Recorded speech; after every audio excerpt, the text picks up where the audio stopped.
Alrighty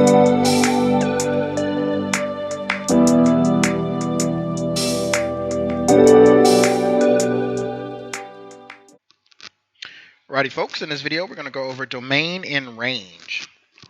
So as in the previous video, recall that the domain is the set of all independent values, x values, and the domain measures the width of your function of a curve, let's say, and it's measured going from left to right in terms of your x values. The range is a set of output values, which are dependent values, aka y values, and these measure the height of a function. And so these are measured as you go from the bottom of your function to the top.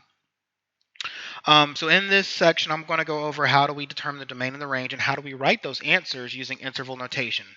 So just a quick little recap on interval notation. So remember when you use parentheses for interval notation, that means that you are not including those endpoints in your set. But whenever you use brackets, that means that you are including those endpoints. As far as how it looks on a graph, parentheses are synonymous with open dots on your graph, whereas brackets are synonymous with closed dots. Okay, so hopefully that's just a quick little refresher for you. All right, for example here, suppose we have this following graph. Okay, what they want us to do here is they want us to find the domain and the range of this graph and write our sets using interval notation. All right. So let's start off with the domain. The domain is talking about your set of x values, aka how far to the left does this graph go in terms of x values, how far to the right does it go in terms of x values. And anytime you do interval notation, you always write your interval notation going from the smallest value to the largest value. I forgot to include it in my notes above. You always go from small to large when you do interval notation. So as we look at this, we see that the farthest left part of this graph is where x is close to 2. The reason why I say close to 2 is because we have an open dot at 2, at x equals 2. So we don't quite get to that x value of 2, so that's why we indicate the domain goes from parentheses 2 up to how far to the right does this go? Well, we can hopefully see that at this point right here, this is where the graph stops as far as its progression to the right. What's that x value? That x value is 7. And because it's a closed dot, it means that we actually achieve that value. We reach that value. So that's why the domain goes from 2 to 7 with a parentheses around the 2 and a bracket around the 7. Okay? The range. Range is now looking at y values. So once again, you go from smallest value to largest value. So we look at the lowest part of this graph. Well, the lowest part of this graph is that same closed dot, it turns out. And so the range will begin at a -3, and because it's a closed dot, we're going to include it, up to the tallest part of this graph. This graph stretches all the way up to this part that I'm highlighting now, which has a y value of 8. And also keep in mind here that we actually get to that value of 8. So that's why 8 is going to have a bracket. So a bracket doesn't always mean that you have to have a closed dot there. It means, do you get to that value or not? And so yes, we get to a value of 8. That's why our range goes from -3 to 8. All right, let's see if we have another example here. Yes. All right, let's say we had this graph here. Let's say here's a -1. All right, what's the domain of this graph? All right, so we're talking about lefts and rights. So let's talk about going far to the left. Far to the left, we're looking at this part of the graph. This is the leftmost part of the graph, and it has an x value of 1, and because it's a closed dot, it means that it gets a bracket. So our domain goes from -1. Excuse me, I meant to write a +1 there, because remember, domains deal with your x values. So the x value at this point here is a +1. So let me make this a +1. How far to the right do we go? Let's see. I want you to focus your attention on this arrow that I'm highlighting here. This arrow indicates that our function is doing two different things. It's going down forever, but it's also going slightly to the right forever. Well, keep in mind with domains. Domains don't care about ups and downs. They only care about lefts and rights. So because this graph is going to the right forever, that means we need a positive infinity because it's going to the right forever. And infinity, whether it's positive or negative, it automatically gets parentheses because infinity It's not even a real number. Infinity is a concept. It means you just keep going forever and ever. Since we can never get to infinity, it has a parentheses. Our range. Let's see.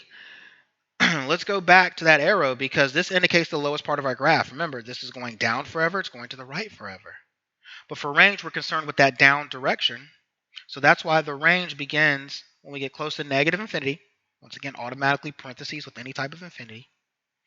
Up to, let's see here, the highest part of the graph is right here, which appears to be a value of 6. And we actually get to that value of 6, so we're going to have a bracket there. So there's our domain and range.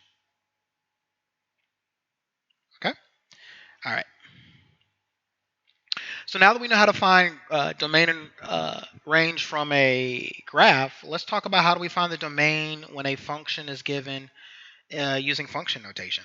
So instead of giving a graph, what if they give us a function f of x equals blah, blah, blah? How do we find the function? All right, so just some real quick notes. So the domain of a function will be all real numbers except possibly, keyword is possibly, when we come across these two scenarios. If there's an x located in the denominator of the function, we should take a look at that. Why is that? It's because, let's actually write this down, we cannot have a 0 in the denominator. So we want to avoid having zeros in the denominator. That's because when a 0 is in a denominator, the function becomes undefined. Okay, what I mean by that is 0 divided by 3 is equal to 0. But 3 divided by 0 is undefined. Okay? Meaning that doesn't have a solution at all. Okay, so we want to avoid zeros in denominators. Also, we want to be careful when there's an x located in a square, or in fact, any even root. Why is that? Because when we take the square root of a negative number, we get an imaginary value, and we want to avoid imaginary values, right? So, an x located in a square root, we want to avoid negatives under the radical. That's what we call the symbol for the square root. Okay? Please keep in mind this is not an all-inclusive list. There are some additional domain restrictions, but for the sake of this course, we're going to focus on just these two main areas. Okay, x's in denominators and x's located inside of square roots. Let's get into a couple of questions here. For example, find the domain of the following function, f of x equals 5x over 2x plus 7. Okay, so you go through your checklist. You ask yourself, do I have an x located in the denominator? Yes, we do. Do I have an x located in a square root? No, I don't.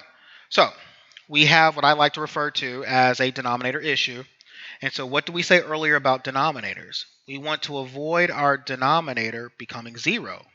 So to figure out which values of x create a 0 in the denominator, all you do is you take just your denominator and you set that bad boy equal to 0. We're going to solve this for x. All right, subtract 7 from both sides. You guys know what to do. Divide through by 2. And we get that x is equal to a negative 7 halves.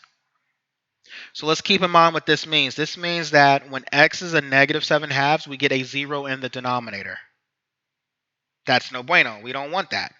So our domain will be, let me come over here in a different color. Our domain will actually be, I'm going to write it two different ways for you. Our domain will be all real numbers. So we can use any numbers in the world that we can want for our domain except for x equals that negative 7 halves because that negative 7 halves creates a 0 in the denominator. As far as interval notation, I do want you to get used to both ways. As far as interval notation, this means that our domain will go from negative infinity, remember infinity automatically gets parentheses, up to a negative 7 halves, but I don't want to include that negative 7 halves, so I'm going to put a parentheses around it. And then union means that you're combining sets. And I want to now use all numbers that are more than a negative 7 halves. So I'm going to put negative 7 halves in parentheses up to positive infinity. So this is the interval notation version of what we have written in words right above it. Okay, so for denominators, just set that denominator equal to 0. Here's another one. We got f of x is x squared plus 11 over x squared minus 4x minus 12. We see here we have an x in the denominator, and we're going to proceed the same way we did before. Okay, I want to avoid having a 0 in my denominator, so what we're going to do is we're going to take our denominator. We're going to set that equal to 0. And to solve this, we're going to use factoring. Okay, so if you're a little rusty on factoring, feel free to go back and check out my previous videos on factoring. But here, we're going to break that trinomial up into two factors here. We're going to put an x in both of these. And I'm looking for a set of numbers that multiplies to negative 12. But if I add those same two numbers, they have to sum to a negative 4. So the only set of numbers that achieves both of those rules is a negative 6 and a positive 2. All right, back in college algebra, they taught you guys about the zero product rule, and basically means if I'm multiplying two things that equal 0, I have to set all my factors equal to 0. So we're going to get two equations here. X minus 6 equals 0, x plus dos equals 0. Solving these equations, you get x equals a positive 6, x equals a negative 2. Let's be clear here what I'm doing. I'm adding 6 to both sides, subtracting 2 from both sides. And once again, keep in mind what these values represent. These are values that we should actually exclude or leave out from our domain. So what's our domain going to be? Our domain should be all reals except for